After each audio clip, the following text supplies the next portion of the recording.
বন্ধুরা, জেরা টেকনোলজির পক্ষ থেকে আপনাদেরকে স্বাগতম। আজকে আমরা নতুন আরেকটি ভিডিও নিয়ে এসেছি, যেখানে আমরা দেখাবো কিভাবে আপনি জেএসসি, এসএসসি এবং এইচএসসি সার্টিফিকেট সংশোধনের জন্য অনলাইনে আবেদন করতে পারেন। আমরা আজকে ভিডিওতে সম্পূর্ণ নতুন নিয়মে আপনি কিভাবে আবেদনটি করবেন এবং ঘরে বসে নিজেই সেই আবেদন প্রক্রিয়াটি আমরা আজকে দেখাবো। বন্ধুরা, আপনি যদি আমার চ্যানেলে নতুন হয়ে থাকেন, অবশ্যই চ্যানেলটি সাবস্ক্রাইব এবং বেল আইকনটি ক্লিক করে রাখুন, যাতে পরবর্তী ভিডিওর আপডেটগুলো পেতে পারেন। তো আমরা আজকে ভিডিওটিতে সম্পূর্ণ দেখাবো কিভাবে আপনি আবেদন করবেন, আবেদন করতে আপনাদের কি কি ডকুমেন্ট লাগবে, ডকুমেন্টগুলো কিভাবে আপনি রেডি করবেন এবং ডকুমেন্টগুলো রেডি করার জন্য আপনাকে কি কি প্রসেসে যেতে হবে, সেই সম্পূর্ণ প্রক্রিয়াটি আমরা দেখাবো। চলুন বন্ধুরা, দেরি না করে কিভাবে আবেদনটি করতে হয় এবং কি কি ডকুমেন্টের প্রয়োজন হয় সেটি আমরা দেখে নিই। শুরুতেই আপনার কম্পিউটারে থাকা যে কোনো একটি ব্রাউজারে আপনি চলে যাবেন। সো আমি আমার কম্পিউটার থেকে ব্রাউজারে চলে যাচ্ছি গুগল ক্রোমে। গুগল ক্রোমে আসার পর এখানে যে অ্যাড্রেস বারটি রয়েছে, সেখানে আপনাদের যে সংশ্লিষ্ট বোর্ডটি রয়েছে সেটি আপনাকে ক্লিক করতে হবে। আপনি যদি সিলেট বোর্ডের হয়ে থাকেন তাহলে আপনাকে সিলেট এডুকেশন বোর্ড লিখতে হবে। আপনি যদি ঢাকা বোর্ডের হয়ে থাকেন তাহলে অবশ্যই ঢাকা এডুকেশন বোর্ড লিখতে হবে। আপনি যদি খুলনা হয়ে থাকেন তাহলে খুলনা লিখবেন। আপনি সংশ্লিষ্ট যেই বোর্ড থেকে পাশ করেছেন সেই পাশের যে বোর্ডটি রয়েছে সেই বোর্ডে আবেদন করতে হবে, সেই বোর্ডটি আপনি এখানে লিখবেন। সো আমি এখানে যেহেতু সিলেট বোর্ডে আজকে আবেদন করে আপনাদেরকে দেখাবো প্রসেসটি, সো এখানে সিলেট এডুকেশন বোর্ডটি আপনাকে লিখতে হবে।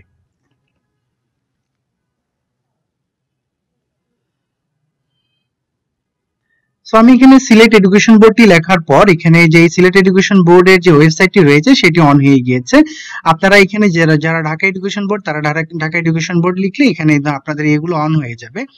সো এখান থেকে যে অনলাইন যে অ্যাপ্লিকেশন যে অপশনটি রয়েছে, আপনারা প্রত্যেকটা এডুকেশন বোর্ডের অনলাইনে আপনাদের অনলাইন অ্যাপ্লিকেশন যে অপশনটি রয়েছে সেখানে আপনারা গিয়ে আবেদনটি করবেন। সো আমি এখানে যে অনলাইন অ্যাপ্লিকেশনটি রয়েছে সেটির মধ্যে ক্লিক করছি। ক্লিক করার পর আপনারা দেখতে পাচ্ছেন যে মাধ্যমিক ও উচ্চ মাধ্যমিক শিক্ষা বোর্ড সিলেটের যে নাম এখানে সংশোধনের জন্য যে অপশনগুলো রয়েছে সেগুলো ওপেন হয়ে গিয়েছে। এখানে দেখেন আপনার নাম সংশোধনের জন্য আপনি এখানে অ্যাপ্লিকেশন ফর্মে ক্লিক করবেন। আর আপনি যদি অলরেডি আবেদন করে থাকেন, সেই আবেদনের স্ট্যাটাস যদি জানতে চান, সেক্ষেত্রে লাস্ট আপডেট এই অপশনটিতে ক্লিক করবেন। আপনি যদি জন্ম নিবন্ধন সংশোধন করতে চান, সেক্ষেত্রে আপনি জন্ম নিবন্ধন সংশোধন এই অ্যাপ্লিকেশন ফর্ম এইটিতে ক্লিক করবেন। আপনি যদি অ্যাপ্লিকেশনটি আবেদন করে থাকেন, করার পর আপনাকে আবার নতুন করে ডকুমেন্টগুলো তুলতে হবে। সেই ডকুমেন্ট তোলার জন্য আপনাকে আবেদন করতে হবে এই অপশনটিতে গিয়ে। ছাড়পত্রের জন্য এবং কলেজের বিভিন্ন গভর্নিং বডির অনুমোদনের জন্য আপনাদের এখানে অপশনটি রয়েছে। সো আজকে আমরা দেখাবো কিভাবে নাম সংশোধনীতে আপনি আবেদন করতে পারেন। ঠিক একই রকম প্রসেসে আপনি এই অপশনগুলো আপনি ফিল আপ করতে হয়। প্রসেস একই, আপনি জাস্ট খালি দেখবেন কিভাবে ফিল আপ করতে হয়।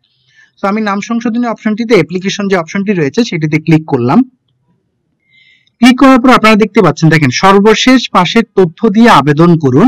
আবেদন করার দিন হতে 7 দিনের মধ্যে ব্যাংকে ফি জমা না দিলে আবেদনটি সক্রিয়ভাবে বাতিল হয়ে যাবে। এখানে বোঝাতে যাচ্ছে যে আপনি যে লাস্ট যেই পাস করেছেন সেটার উপর ভিত্তি করে আপনাকে আবেদনটি করতে হবে এবং এই 7 দিনের মধ্যে আপনাকে ব্যাংকে যে ফিটি রয়েছে সেই ফিটি জমা দিতে হবে, আদারওয়াইজ আপনার এই আবেদনটি বাতিল হয়ে যাবে। তারপর এখানে দেখেন আবেদনকারী প্রমাণ সাপেক্ষে শুধুমাত্র আক্ষরিক নিজ নাম, পিতা ও মাতার নাম পরিবর্তনের জন্য আবেদন করতে পারবেন আপনি এই ফরম্যাটে। এবং অনলাইনে নাম ও বয়স সংশোধনের আবেদন সাবমিট করার 10 দিনের মধ্যে আবেদনপত্রের সাথে সংযুক্ত কাগজপত্রাদি এক সেট প্রিন্ট করে অত্র শিক্ষা বোর্ডের সচিব বরাবরে প্রেরণ করতে হবে। অর্থাৎ আপনি যে ডকুমেন্টসগুলো এখানে সাবমিট করছেন সেই ডকুমেন্টসগুলো সহ আপনি যে শিক্ষা বোর্ডে আবেদন করছেন সেই শিক্ষা বোর্ডের সচিব বরাবর আপনাকে এগুলো প্রেরণ করতে হবে। তো শুরুতে আমরা এখানে দেখেন এক্সাম, এখানে ক্লিক করার পর আপনি দেখেন আপনি কি জেএসসি এর উপরে করবেন নাকি এসএসসি দিয়ে করবেন নাকি এইচএসসি দিয়ে করবেন। সো আমি যেহেতু এসএসসি করতেছি সেক্ষেত্রে আমি এখানে এসএসসি সিলেক্ট করব।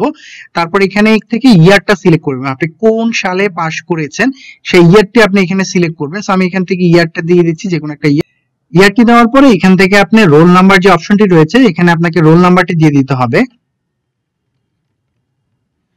তারপরে এখানে আপনার এসএসসি যে রেজিস্ট্রেশন নাম্বার আছে রেজিস্ট্রেশন নাম্বারটি দিয়ে দিতে হবে। আপনার এক্সাম ইয়ার এবং রোল নাম্বার রেজিস্ট্রেশন নাম্বারটি সম্পূর্ণ করার পর আপনাকে এখানে নেক্সট যে বাটনটি রয়েছে সেই নেক্সট বাটনটিতে ক্লিক করতে হবে। সো আমি এখানে নেক্সট বাটনটি ক্লিক করছি। নেক্সট বাটনটি ক্লিক করার পর আপনার এখানে যে তথ্যগুলো আপনার সার্টিফিকেট অনুযায়ী যে তথ্যগুলো রয়েছে সেই তথ্যগুলো আপনার এখানে শো করবে। সো আমি যদি একটু নিচের দিকে স্ক্রল করে যাই আপনারা দেখতে পাচ্ছেন এখানে আমার সব ইনফরমেশন গুলো দেখাচ্ছে। সো এখানে আমার শুরুতে দেখাচ্ছে আমার স্টুডেন্ট নেম, আমার নাম কি যেটা দেওয়া আছে, এবং father's name, mother's name, date of birth, religion, gender, তারপরে সেন্টার কোড, তারপর হচ্ছে ইনস্টিটিউট। এখানে অ্যাপ্লিকেশন মোবাইল নাম্বার, যেহেতু এখানে মোবাইল নাম্বারটা নাই, অ্যাপ্লিকেশন ফটো এটাও দেওয়া নাই। What is required to correct, আমরা যেহেতু নাম সংশোধনের জন্য দিয়েছি, সেক্ষেত্রে আপনি এখানে কার নাম চেঞ্জ করবেন সেটি আপনাকে সিলেক্ট করতে বলা হচ্ছে। এখানে কি আপনার নাম সংশোধন করবেন, নাকি আপনার বাবার নাম সংশোধন করবেন, নাকি আপনার মায়ের নাম সংশোধন করবেন? আপনি যেটি চেঞ্জ করবেন সেটিতে টিক চিহ্ন দিবেন। হ্যাঁ, তো সেক্ষেত্রে আপনাদেরকে যেটা বলে রাখি, যেখানে আপনাদের যে রিলিজিয়ন আছে, রিলিজিয়নটা আপনারা এখানে এগুলোতে আপনারা কোনো কিছু চেঞ্জ করতে পারবেন না। আপনি মোবাইল নাম্বারটি আপনি এখানে অ্যাড করে দিতে পারেন, মোবাইল নাম্বারটা অ্যাড করে দিয়েছি। তারপর এখান থেকে what is required to correct, আপনারা কি চেঞ্জ করতে চাচ্ছেন সেটা। আপনি যদি আপনার নাম চেঞ্জ করতে চান, সেটা আপনার নামে ক্লিক করলে এখানে আপনি লেখার অপশন পেয়ে যাবেন। যদি আপনি পিতার নাম চেঞ্জ করতে চান, তাহলে পিতার নাম এখানে ক্লিক করলে পেয়ে যাবেন। আপনারা যেই অপশনটা ক্লিক করবেন সেই অপশনটা এখানে ওপেন হবে, আদারওয়াইজ আপনি এখানে লিখতে পারবেন। আপনি যদি মাল্টিপল করতে চান, সেক্ষেত্রে আপনি সবগুলো টিক চিহ্ন দিয়ে সবগুলো চেঞ্জ করতে চান। এই বক্সগুলোতে আপনি লিখবেন শুদ্ধ রূপ, মানে আপনি ধরেন যে যার নামই চেঞ্জ করেন সেটার শুদ্ধ রূপটা আপনি কি চাচ্ছেন, সেই শুদ্ধ রূপটি আপনি এখানে ফিল আপ করতে হবে। সো এখান থেকে আমি যেহেতু মাতার নাম চেঞ্জ করব, সেক্ষেত্রে আমি মাতার নাম সিলেক্ট করেছি এবং আমি এখানে সেই মাতার শুদ্ধ নামটি এখানে লিখে দিব।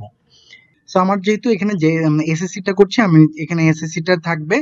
সবগুলো তথ্য আপনি এখান থেকে ফিল আপ করার পর এখানে শুদ্ধ রূপ, অবশ্যই এটি বারবার চেক করে নেবেন। আপনি ভালোভাবে এটি চেক করবেন, চেক করে তারপরে সাবমিট দিবেন। আপনার যে শুদ্ধ নামটি চাচ্ছেন সেটি এখানে ফিল আপ করবেন।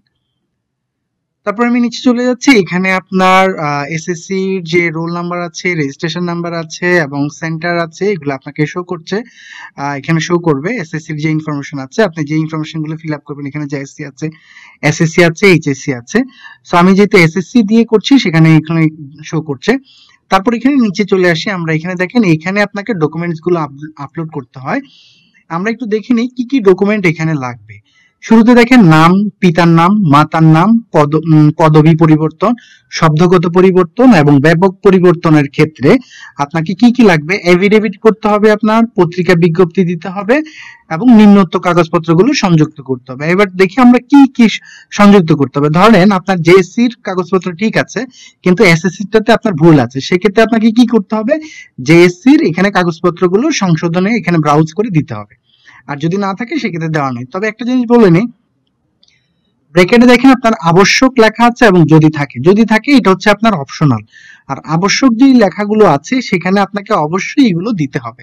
তো এখানে একটু এক পলকে দেখিনি আমরা কি দিতে হবে। জেএসসি বা এসএসসি এর সনদপত্র দিতে হবে যদি থাকে, এফিডেভিট, এখানে হচ্ছে যে নির্বাহী অথবা জুডিশিয়াল অথবা নোটারি, যে কোনো একটা হইলেই হবে আপনার এখানে। এটা ম্যান্ডেটরি, যে এখানে অবলিক দেওয়া আছে, আপনি নোটারি করতে পারেন, জুডিশিয়াল করতে পারেন অথবা নির্বাহী করতে পারেন। এখানে এটা অবশ্যই আপনাকে এফিডেভিট দিতে হবে। তারপরে পত্রিকার বিজ্ঞাপন আপনাকে দিতে হবে, অবশ্যই এটা পত্রিকা বিজ্ঞাপন। চেয়ারম্যান কর্তৃক প্রত্যয়নপত্র যদি থাকে, ছাত্রছাত্রী বা পিতা মাতার জাতীয় পরিচয়পত্র যদি থাকে, মানে এটা হচ্ছে যে আপনি যদি মায়ের নাম চেঞ্জ করেন, মায়ের নামের জাতীয় পরিচয়পত্র দিতে হবে, অথবা আপনার যদি নাম চেঞ্জ করেন সেক্ষেত্রে আপনার জাতীয় পরিচয়পত্র এখানে আপলোড করতে হবে। আপনি যদি বাবার নাম চেঞ্জ করেন সেক্ষেত্রে বাবার নামের জাতীয় পরিচয়পত্র এখানে দিতে হবে। তারপর হচ্ছে ছাত্রছাত্রী পিতা মাতার যদি জন্ম নিবন্ধন থাকে সেটাকে আপলোড করতে পারেন।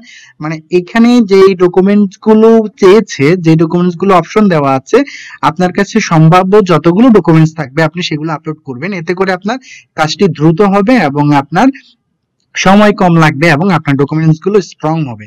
সো আমি অনুরোধ করব, আপনারা এখানে যে ডকুমেন্টস গুলো চেয়েছেন এগুলো যদিও আবশ্যক নয়, যদি থাকে আপনি দিবেন। আমি অনুরোধ করব আপনারা এই অপশন গুলো যদি আপনাদের কাছে থাকে, আপনারা অবশ্যই এই সাপোর্টিং গুলো দিয়ে দিবেন। এবং এখানে একটা জিনিস বলে রাখি, যে জাতীয় পরিচয়পত্র যেটা আপনারা আপলোড করবেন সেটি অবশ্যই এনআইডি ভেরিফাইড কপি দিতে হবে। এনআইডি ভেরিফাইড কপিটা আপনারা কোথায় পাবেন, আপনার নিকটস্থ যে উপজেলা যে নির্বাচন অফিস রয়েছে, নির্বাচন অফিসে যাওয়ার পর আপনি যদি আপনার মা অথবা বাবা অথবা আপনার যদি আবেদন করেন নামের বানান সংশোধনের, সেক্ষেত্রে আপনি ওই নির্বাচন অফিসে যাওয়ার পরে যদি বলেন যে আমি আমার সার্টিফিকেট কারেকশনের জন্য ভেরিফাইড কপি প্রয়োজন, তারা আপনাদের সার্ভার থেকে সেই ভেরিফাইড কপিটি আপনাকে বের করে দিবে। আপনাদেরকে আবারও বলে রাখি, এই ভেরিফাইড কপিটি আপনারা কোনো দোকান থেকে নেবেন না, এটি সরাসরি আপনারা নির্বাচন অফিস থেকে নেবেন। কারণ এই নির্বাচন অফিসে হচ্ছে যে এই ভেরিফাইড কপিটি সম্পূর্ণ আলাদা একটা ফরম্যাট রয়েছে। এবার চলুন আপনারা একটু দেখে নিই এফিডেভিট এর ফরম্যাটটা কি হতে পারে, পত্রিকা বিজ্ঞপ্তিটা কি হতে পারে। এবং জাতীয় পরিচয়পত্রের ভেরিফাইড কপিটা দেখতে কেমন সেটা আমি আপনাদেরকে একটু স্যাম্পল দেখাবো, এবং এই স্যাম্পল ডকুমেন্টস গুলো আমি আমার ভিডিও ডেসক্রিপশনের লিংকে দিয়ে দিব, আপনারা একটু চেক করে নেবেন। তো শুরুতে আমি একটু দেখিয়ে নিই কিভাবে আপনি এভিডেভিটের যে স্যাম্পলটি রয়েছে সেটি আমি একটু দেখাই নিই আপনাদেরকে। আমি এখানে এভিডেভিটটি একটা স্যাম্পল রেখেছি। তো দেখতেই পাচ্ছেন এখানে একটা সিরিয়াল নাম্বার রয়েছে, আপনার একটা এভিডেভিটের একটা সিরিয়াল নাম্বার থাকবে, এখানে একটা রেজিস্ট্রেশন নাম্বার থাকবে এবং কোন ডেটে আপনি এভিডেভিটটি করেছেন সেটা আপনার থাকবে। তারপরে এখানে এভিডেভিট আপনার জেলাটি থাকবে, এভিডেভিটের ইয়া থাকবে। তারপরে এখানে আমি লেখার পর এখানে আপনার নাম এবং বাংলা এবং নাম ইংলিশে লিখে দিবেন। তারপর জন্ম তারিখ, আপনার জন্ম তারিখটি লিখবেন, তারপর আপনার পিতার নাম লিখবেন, তারপর মাতার নাম লিখবেন, গ্রাম লিখবেন, ডাকঘর লিখবেন, থানা লিখবেন, জেলা লিখবেন এবং আপনার ধর্মটা লিখে দিবেন। লেখার পরে এখানে আপনার আপনি যে এখানকার স্থায়ী বা বাসিন্দা সেটা বা অস্থায়ী বাসিন্দা সেটা আপনি এখানে উল্লেখ করলেন। তারপরে এখান থেকে এখানে আপনি কি চেঞ্জ করতে চাচ্ছেন সে আপনার পরীক্ষার যে বিষয়গুলো সেটা, যেমন আপনি মাধ্যমিক স্কুলের সার্টিফিকেট এসএসসি চেঞ্জ করতে যাচ্ছেন, আপনার সাল কত এবং আপনার রোল নাম্বারটি, আপনার রেজিস্ট্রেশন নাম্বারটি, আপনার শিক্ষাবর্ষ এবং পাশের সন এগুলো অবশ্যই থাকতে হবে, এবং বিভাগ এবং কোন বোর্ড, হ্যাঁ, এবং গ্রেড পয়েন্ট, এই জিনিসগুলো এই ইনফরমেশনগুলো আপনাকে উল্লেখ করতে হবে। এবং এডমিট কার্ডের আপনার এডমিট কার্ড, তারপর রেজিস্ট্রেশন কার্ড, সনদপত্র এবং ইস্যুকৃত সময় এটা ভুল হয়েছে বলবেন। হ্যাঁ, আমার নাম মাতার নামটি ভুল হয়েছে এবং ভুলটি আপনি আগে লিখবেন। দেখেন মাতার নাম এই এখানে মাতার নামটি আছে, এখানে ভুলটি লিখবেন, লিপিবদ্ধ হয়েছে, যা সংশোধন করা একান্ত আবশ্যক। তাই বর্তমানে আমার মাতার নাম ভুল নাম হচ্ছে এটা, এখানে দেওয়া আছে। এর পরিবর্তে শুদ্ধ নাম হবে, এই শুদ্ধ নামটি দিয়ে দিবেন, হওয়া একান্ত আবশ্যক, যাহা সঠিক এবং শুদ্ধ। এই ফরম্যাটটি আপনারা এরকম ব্যবহার করে আপনার এভিডেভিটটি করবেন। এভিডেভিটটি করার পর সেকেন্ড পাতায়, প্রথম পাতায় আপনি ওই অপশনগুলো দিলেন, লেখাগুলো দিবেন। দ্বিতীয় পাতায় আপনার একটা টেবিলের কলাম থাকবে, সেখানে ভুলটা কি এবং সঠিকটা কি আপনি চাচ্ছেন সেটা এখানে শো করবে। তৃতীয় পাতায় হচ্ছে আপনি এই যে তথ্যগুলো দিয়েছেন, তথ্যগুলো সত্য এবং সঠিক সেটা যাচাই করার জন্য আপনি এখানে স্বাক্ষর করবেন। আপনি স্বাক্ষর করবেন এখানে আপনার জেলার যেই জজ রয়েছেন বা নির্বাহী ম্যাজিস্ট্রেট রয়েছেন অথবা উকিল রয়েছেন যার মাধ্যমে আপনি করাচ্ছেন, তার দুইজন উকিলের সিগনেচার এবং সাইন লাগবে এবং অ্যাডভোকেটের সাইন লাগবে। এটি করার পর আপনি হচ্ছে যে এই এফিডেভিটটি আপনার সম্পূর্ণ হয়ে যাবে। তো আপনারা দেখতে পেলেন যে এফিডেভিটের যে অপশনটি রয়েছে এই অপশনটি আপনাকে আবশ্যক, এটি আপনাকে করতে হবে। তারপর দেখি পত্রিকা বিজ্ঞাপন। আপনাদেরকে একটু বলে রাখি, আপনি যে এভিডেভিটে এখানে যেই তথ্যটা দিয়েছেন এই তথ্যটাই আপনি পত্রিকার বিজ্ঞাপন হিসেবে ব্যবহার করবেন। সো বিজ্ঞাপনে একটু যদি দেখে থাকি আপনার পত্রিকার বিজ্ঞাপন, আমি এখানে মানে জাতীয় পরিচয় পত্রিকাগুলোতে আপনারা বিজ্ঞাপন দেওয়ার চেষ্টা করবেন, এটা ভালো হয়। আপনি দেখেন আমি এখানে মানব জমিনের একটা দেখাচ্ছি যেখানে এভিডেভিট লেখা আছে, দেখেন এভিডেভিট লেখা আছে এবং আমি এটাকে একটু মার্ক করে দিয়েছি। এখানে আমি যেই তথ্যগুলো আমার এভিডেভিটে দিয়েছি সেই এভিডেভিটে যে আমার নাম, আমার পিতার নাম, মাতার নাম এবং আমার এভিডেভিটের আমার পাশের সন, আমার রোল নাম্বার, রেজিস্ট্রেশন নাম্বার এগুলো উল্লেখ করেছি এবং আমার মাতার ভুল নাম কি ছিল এবং শুদ্ধ কি হবে সেটা এখানে উল্লেখপূর্বক আপনি একটা এভিডেভিট বিজ্ঞপ্তি আপনি হচ্ছে যে জাতীয় পরিচয় পত্রিকায় দিবেন। এই এভিডেভিটের যে ফরম্যাটটি রয়েছে এটি আমি ভিডিও ডেসক্রিপশনে দিয়ে দিব, আপনারা এখান থেকে ডাউনলোড করে নিতে পারবেন। সো পত্রিকা বিজ্ঞপ্তিতে আপনার এখানে তারিখটি থাকতে হবে, বারটি থাকতে হবে, আপনি কোন পত্রিকায় দিয়েছেন সেটা আপনার পেপার কাটিং এ থাকতে হবে এবং আপনার এভিডেভিটটি আপনি মার্ক করে দিবেন। সো এটা হচ্ছে পত্রিকার বিজ্ঞপ্তি, এই জিনিসগুলো আপনার অবশ্যই লাগবে। পরে যেটা আবশ্যকীয় যেটা হচ্ছে যে আপনার যদি পিতা অথবা মাতা অথবা আপনার যদি জাতীয় পরিচয়পত্রের ফটোকপি, সরি পরবর্তী যেটি রয়েছে ছাত্রছাত্রী পিতা অথবা মাতার জাতীয় পরিচয়পত্র, এটা হচ্ছে অবশ্যই এনআইডি এর ভেরিফাইড কপি দিতে হবে আপনাকে। ভেরিফাইড কপিটি কি রকম দেখতে আমি সেটি দেখাচ্ছি, এটা আবশ্যকীয়। আপনার জাতীয় পরিচয়পত্রটি আপনাকে যেটা বলেছি উপজেলা নির্বাচন অফিস থেকে আপনাকে সংগ্রহ করতে হবে। তো চলুন দেখি আমরা জাতীয় পরিচয়পত্রটি দেখতে কেমন। এখানে আমি ডাবল ক্লিক করছি, দেখেন এখানে দেখেন নির্বাচন কমিশন সচিবালয়, এই ফরম্যাটটা হচ্ছে যে জাতীয় পরিচয়পত্রের। এখানে আপনার জাতীয় পরিচয়পত্রের তথ্য আপনার এখানে পিন নাম্বার থাকবে, ফর্ম নাম্বার থাকবে, ভোটার নাম্বার থাকবে, ভোটার এলাকা থাকবে, ব্যক্তিগত তথ্য থাকবে, নাম বাংলা থাকবে এবং নাম ইংরেজিতে থাকবে। সো আপনি যেহেতু চেঞ্জ করতে চাচ্ছেন এখান থেকে ওরা কিন্তু এটা ভেরিফাইড করবে যে বোর্ড যে আপনার জাতীয় পরিচয়পত্রে কি আছে, জন্ম তারিখ, পিতার নাম, মাতার নাম, স্বামী, অন্যান্য যোগ্যতা, জন্মস্থান, বর্তমান ঠিকানা, স্থায়ী ঠিকানা, এই সম্বলিত এই যে ফরম্যাটটি রয়েছে এরকম একটা ফরম্যাট আপনারা নির্বাচন অফিস থেকে ভেরিফাইড কপিটি নিয়ে নেবেন। এই ভেরিফাইড কপিটা দিলে আপনাদের যে আবেদনটি করছেন সেই আবেদনটি আরো স্ট্রং হবে। তো সেক্ষেত্রে আপনারা এখানে শুরুতে যদি কোনো কিছু থাকে সেটা দিবেন, তারপরে এফিডেভিটটি আপলোড করবেন, পত্রিকার বিজ্ঞপ্তিটি এখানে আপলোড করবেন, চেয়ারম্যান কর্তৃক যদি প্রত্যয়নপত্র থাকে সেই একটা প্রত্যয়নপত্র আপনারা নিয়ে নিতে পারেন। চেয়ারম্যান ইউনিয়ন পরিষদের ক্ষেত্রে আমি ইউনিয়ন পরিষদের চেয়ারম্যান, অথবা পৌরসভার ক্ষেত্রে পৌরসভার যে চেয়ারম্যান রয়েছে তার কাছ থেকে আপনি সংগ্রহ করতে পারবেন। তারপরে জাতীয় পরিচয়পত্র যেটা আপনারা সংগ্রহ করেছেন সেটা, তারপরে হচ্ছে যে মাতার জন্ম নিবন্ধন, আপনি যে মায়ের নাম যদি চেঞ্জ করে থাকেন সে মায়ের জন্ম নিবন্ধন যদি থেকে থাকে সেটা আপনি এখানে আপলোড করবেন। তারপরে যদি পাসপোর্ট থাকে, যাদের নাম চেঞ্জ করছে তাদের পাসপোর্টের কপি আপনি এখানে আপলোড করে দিবেন, এবং প্রত্যেকটা ডকুমেন্ট আপনি পিডিএফ আকারে এখানে সাবমিট করবেন। মাতার যদি জমি কোনো দলিল থাকে সেটা, কাবিননামা থাকলে সেটা, অন্যান্য হচ্ছে যে যদি আরো কোনো ডকুমেন্টস আপনার কাছে থেকে থাকে যেটা আপনার এই আবেদনটাকে সাপোর্টিং হিসেবে স্ট্রং করবে সেটা আপনি এখান থেকে করতে পারেন। দেখানোর পর সবগুলো কমপ্লিট হওয়ার পরে এখানে আপনি সাবমিটে ক্লিক করবেন। সাবমিটে ক্লিক করলে আপনার আবেদনটি প্রক্রিয়াটি সম্পূর্ণ হয়ে যাবে। তো বন্ধুরা চলুন আমরা আজকে একটি আবেদন করে দেখাই আপনারা কিভাবে আবেদনটি করবেন। আমরা একটা প্রসেস কিভাবে আবেদন করতে হয় পুরো প্রসেসটি আমরা দেখাচ্ছি। এতক্ষণ আমরা কিভাবে কি ডকুমেন্টস গুলো লাগবে এবং ডকুমেন্টস গুলোর নমুনা কি সেটা আমরা দেখিয়েছি। এখন আমরা কিভাবে দেখাবো আপনি আবেদনটি করবেন। সো আমরা শুরুতে চলে যাচ্ছি। এখানে আমি আমার যেহেতু মায়ের নাম চেঞ্জ করব সেক্ষেত্রে আমি মাদার্সে ক্লিক করলাম। এখন দেখেন এখানে মাদার্সের যে বক্সটি রয়েছে সেই বক্সটি ওপেন হয়ে গিয়েছে। এখানে আমি এখানে যে সঠিক নামটি রয়েছে সেটা আমি এখানে লিখব। আমি এখানে সঠিক নামটি লিখে দিয়েছি। এবার হচ্ছে যেটা হচ্ছে আমার এখানে যে বাকি ইনফরমেশন গুলো আমাকে এখন আপলোড করতে হবে। শুরুতে আমাকে যেটা হচ্ছে জেএসসি এসএসসির প্রমাণিক দলিল করতে হবে যদি থাকে। সেক্ষেত্রে আমি যেহেতু এটা জেএসসি নেই পরীক্ষা, আমার যে সময়টাতে আমি পরীক্ষা দিয়েছি সেক্ষেত্রে জেএসসি ছিল না, সেক্ষেত্রে আমি এখন এফিডেভিট যেটি রয়েছে সেটি এখানে আপলোড করব। এখানে যে ব্রাউজ নামক যে অপশনটি রয়েছে আপনি ব্রাউজে ক্লিক করবেন। ব্রাউজে ক্লিক করার পর আপনার যে ডকুমেন্টস গুলো যেখানে রয়েছে আপনি সেখানে চলে যাবেন। আপনাদেরকে একটু বলে নিই যে আপনারা যে আবেদনগুলো করবেন, আবেদন করার সময় যে ডকুমেন্টস গুলো রেডি করবেন সেই ডকুমেন্টস গুলো আপনারা সিরিয়ালি একটু সাজিয়ে নেবেন। আপনি যদি এই তথ্যগুলো সিরিয়ালি সাজিয়ে না নেন পরবর্তীতে আপনার ভুল সাবমিশন হয়ে যেতে পারে। তো সেক্ষেত্রে আমি এখান থেকে আবেদনগুলোকে সিরিয়ালি নিয়ে নিচ্ছি। সো আমি এখানে রিনেম করে দিয়েছি কোনগুলা কি। তো শুরুতে যেহেতু আমাকে এফিডেভিট আপলোড করতে হবে, সো আমি এফিডেভিটকে সিলেক্ট করলাম, তারপরে ওপেনে ক্লিক করলাম। এটি আপলোড হওয়া শুরু হয়ে গিয়েছে। এখানে আপনারা দেখতে পাচ্ছেন যে আপলোড কত পার্সেন্ট হয়েছে। আপলোডটি 100% হয়ে যাওয়ার পর এখানে প্রিভিউ নামক যে অপশনটি আছে এটি চলে আসবে। সো আমি এখানে চাইলে কি এখানে ক্লিক করে প্রিভিউ দেখে নিতে পারি যে আমার এফিডেভিটটি আপলোড হয়েছে কিনা। সো দেখতে পাচ্ছেন আমার এখানে এফিডেভিটটি আপলোড হয়ে গিয়েছে। তারপর হচ্ছে পত্রিকার বিজ্ঞপ্তি, এটা হচ্ছে আবশ্যক, এটাও আবশ্যক এবং এটাও আবশ্যক। সেক্ষেত্রে আমি এখানে আবার ব্রাউজে ক্লিক করব, তারপর পত্রিকার বিজ্ঞপ্তিটি আমি এখানে ওপেন করে দিব। দেখেন ঠিক একই রকম ভাবে আপনারা ডকুমেন্টস গুলোকে আপলোড করবেন। আমি সবগুলো ডকুমেন্টস আপলোড করে দেখাচ্ছি আপনাদেরকে। আপনারা খেয়াল করবেন এটি সম্পূর্ণভাবে আপলোড হচ্ছে কিনা। আপলোড হওয়ার পরে আপনারা প্রিভিউ যখন আসবে প্রিভিউ দেখে নেবেন। হ্যাঁ, প্রিভিউ যদি না দেখেন সেক্ষেত্রে দেখাচ্ছে অনেক ক্ষেত্রে যদি নেটওয়ার্ক ইস্যুর কারণে আপনাদের ডকুমেন্টস গুলো আপলোড না হয় সেক্ষেত্রে আপনারা ডকুমেন্টসটি সঠিকভাবে অ্যাপ্লিকেশন হবে না। সেক্ষেত্রে একটু আপনারা দেখে নেবেন যে সঠিকভাবে আপলোড হয়েছে কিনা। পত্রিকা বিজ্ঞপ্তি আপলোড করার পরে চেয়ারম্যান কর্তৃক প্রত্যয়নপত্র রয়েছে, এটি যদি থাকে এটি অপশনাল, আমি এটি দিচ্ছি না এখন।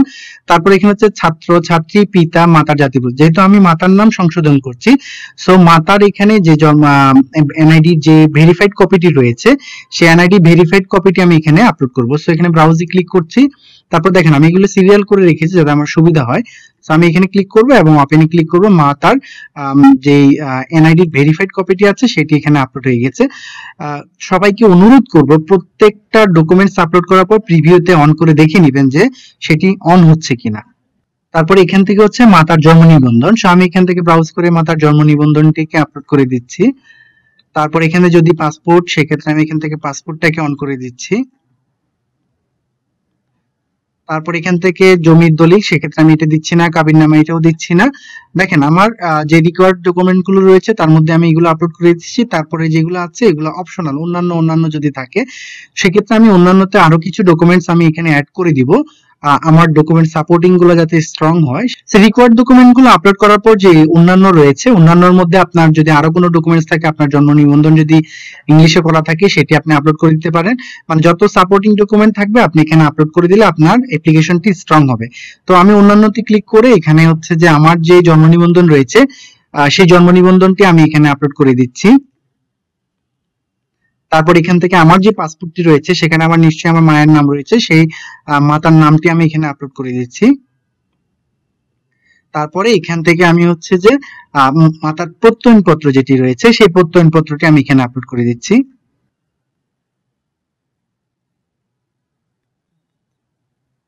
দেখেন আমি অনেকগুলো, যদিও এখানে 3টি আবশ্যকীয় ডকুমেন্ট চেয়েছে, আমি এখানে 3টিরও অধিক ডকুমেন্টস আপলোড করে দিয়েছি যাতে আমার সাপোর্টিংটি স্ট্রং হয়। সো সেক্ষেত্রে আপনারা দেখেন প্রত্যেকটা আমি আবারও অন করে দেখে নিব, আর এইগুলো অন হতে একটু সময় নেবে, আপনারা এখান থেকে সবগুলো চেক করে নেবেন। হ্যাঁ,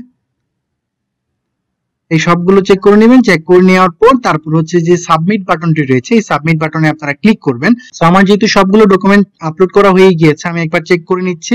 সবগুলো চেক করা হয়ে গেলে আমি এখানে সাবমিট বাটনে ক্লিক করব। আমি সাবমিট বাটনে ক্লিক করছি। এখানে একটি ফিল্ড রয়ে গিয়েছে, আপনারা এখানে ফোন নাম্বারটি আপলোড করে দিবেন। তারপর এখানে চুজ ফাইলে গিয়ে আপনার ছবি অ্যাড করে দিবেন আপনি এখান থেকে।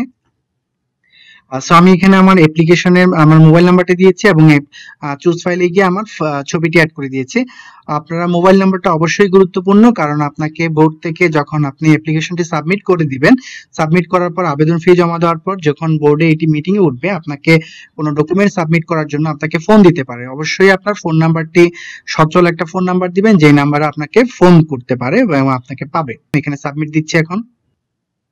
দেখেন সাবমিট করার পর আমার আবেদন প্রক্রিয়াটি সাবমিট হয়ে গিয়েছে। এখন আমি এখানে যে প্রিন্ট যে অপশনটি রয়েছে, এই প্রিন্ট অপশনটির মাধ্যমে আমি এটিকে ডাউনলোড করে নিব। সো আমি এখানে প্রিন্ট ক্লিক করছি। ক্লিক করার পরে দেখেন সেভ অ্যাজ পিডিএফ, এই সেভ অ্যাজ পিডিএফ এর মাধ্যমে আপনি এটিকে সেভ করে নিব। সো এই আবেদন অ্যাপ্লিকেশনটি আপনার খুবই গুরুত্বপূর্ণ, আপনি অবশ্যই এটিকে প্রিন্ট করে নিতে হবে। সো আমি এখান থেকে এটিকে প্রিন্ট করে ডাউনলোড করে সেভ করে নিয়েছি। আমি আরেকবার চেক করে নিচ্ছি যে আমার ডকুমেন্টসটি প্রিন্ট সাবমিট ডাউনলোড হয়েছে কিনা। তো আমার অ্যাপ্লিকেশনটি ডাউনলোড হয়ে গিয়েছে। অ্যাপ্লিকেশনটি ডাউনলোড হয়ে যাওয়ার পর দেখেন এখানে লেখা আছে সোনালী স্লিপ প্রিন্ট করে 5/6/24 তারিখের মধ্যে সোনালী ব্যাংকে পেমেন্ট করুন, অন্যথায় আপনার আবেদন স্বয়ংক্রিয়ভাবে বাতিল করা হবে। তার মানে কি, আমার এই তারিখের মধ্যে আমার সোনালী স্লিপটি রয়েছে সেটি প্রিন্ট করে আমাকে এখানে সাবমিট করতে হবে, আদারওয়াইজ আমার এই প্রক্রিয়াটি বাতিল হয়ে যাবে। সো আমি এখন আবার এখানে চলে যাব। দেখেন সোনালী স্লিপ নামক যে অপশনটি রয়েছে, এই সোনালী স্লিপটি আপনাকে ডাউনলোড করে নিতে হবে। দেখেন এখানে লেখা আছে সোনালী স্লিপ প্রিন্ট করুন। আপনারা অধিকাংশ মানুষজনই যখন আবেদন করেন, আবেদন করার পরে প্রিন্ট গিয়ে আপনারা অ্যাপ্লিকেশনটি প্রিন্ট করেন না এবং সোনালী স্লিপটি প্রিন্ট করেন না। এটি অবশ্যই গুরুত্বপূর্ণ, এটি ছাড়া আপনি আবেদন প্রক্রিয়াটি আপনাকে সম্পূর্ণ করতে পারেন। আপনাকে যখন বোর্ডে যেতে হবে অথবা আপনি যে সচিব বরাবর আপনি যে ডকুমেন্টস গুলো পাঠাবেন, সেক্ষেত্রে আপনার অ্যাপ্লিকেশন এবং সোনালী ব্যাংকে যে টাকা জমা দিয়েছেন সেগুলোর প্রুফ আপনাকে পাঠাতে হবে। সো এটি খুবই গুরুত্বপূর্ণ। আপনি যদি সেটি করতে না পারেন নিজে নিজে, অবশ্যই দক্ষ কাউকে দিয়ে এটি করাবেন, অথবা আপনি আমাদের ভিডিওর যে কমেন্ট সেকশনে আছে সেখানে কমেন্টস করে জানাতে পারেন কোথাও যদি কোনো প্রবলেম ফেস করেন। সো আমি এখানে সোনালী যে স্লিপটি রয়েছে এটির মধ্যে ক্লিক করছি। ক্লিক করার পর দেখেন এখানে যে অটোমেটিক জেনারেট হয়েছে, যেটি এই স্লিপটি আমি এখন ডাউনলোড করে নিব এখান থেকে। দেখেন এখানে পোর্ট্রেট আছে, তারপর এখান থেকে আমি সেভে দিয়ে দিব, তারপর এখান থেকে আমি ডেস্কটপে সিলেক্ট করে সেভ দিয়ে দিব। তো আপনাদেরকে যদি একটু দেখায়, দেখেন এখানে সোনালী ব্যাংক লিমিটেড, এখানে হচ্ছে যে আপনি যেই শাখায় জমা দিবেন সেই শাখাটা থাকবে, তারপর হচ্ছে এখানে হচ্ছে তারিখ থাকবে এবং বিস্তারিত সবকিছু আপনার এখান থেকে শো করছে আপনি, এবং এইটি কি কি বাবদ আপনার টাকাটা কাটতেছে সেটি আপনারা এখানে দেখতে পাচ্ছেন। দেখেন এখানে কমিশন আছে 30 টাকা, অনলাইন সার্ভিস চার্জ আছে 20 টাকা, ভ্যাট হচ্ছে 8 টাকা, মোট টাকা হচ্ছে 58 টাকা, সর্বমোট আপনাকে 1558 টাকা আপনাকে সোনালী ব্যাংকের মাধ্যমে জমা দিতে হবে। সোনালী ব্যাংকে জমা দেওয়ার পর আপনাকে হচ্ছে যে এখান থেকে সোনালী ব্যাংক থেকে আপনাকে রিসিভ করে দিয়ে দিবে, এটি আপনি আবেদনপত্রের সাথে জমা দিবেন। তো আপনাদেরকে অসংখ্য ধন্যবাদ ভিডিওটি ধৈর্য ধরে দেখার জন্য। আপনি যদি আমার চ্যানেলে নতুন হয়ে থাকেন অবশ্যই চ্যানেলটি সাবস্ক্রাইব এবং বেল আইকনটি ক্লিক করে রাখুন যাতে পরবর্তী ভিডিওগুলোর আপডেট পেতে পারেন। আপনারা এই চ্যানেলটি সাবস্ক্রাইব করে রাখতে পারেন জেডা টেকনোলজি। আপনারা এখানে বিভিন্ন ধরনের আবেদন কিভাবে করবেন, আবেদন ফি কিভাবে জমা দিবেন, বিভিন্ন ধরনের সরকারি সহায়তাগুলো কিভাবে পেতে পারেন এবং বিভিন্ন ধরনের সরকারি প্রজেক্টে কিভাবে আবেদন করতে পারেন এবং ফ্রিল্যান্সিং করে কিভাবে সহজে টাকা ইনকাম করতে পারেন ঘরে বসে, সেই রিলেটেড ভিডিওগুলো আপনারা এখানে পাবেন। সো আপনাদেরকে অনুরোধ করবো আপনারা চ্যানেলটি সাবস্ক্রাইব এবং বেল আইকনটি ক্লিক করে রাখুন যাতে নিয়মিত আপডেটগুলো পেতে পারেন। তো সবাইকে আবারও ধন্যবাদ জানিয়ে আজকের ভিডিও এখানে শেষ করছি।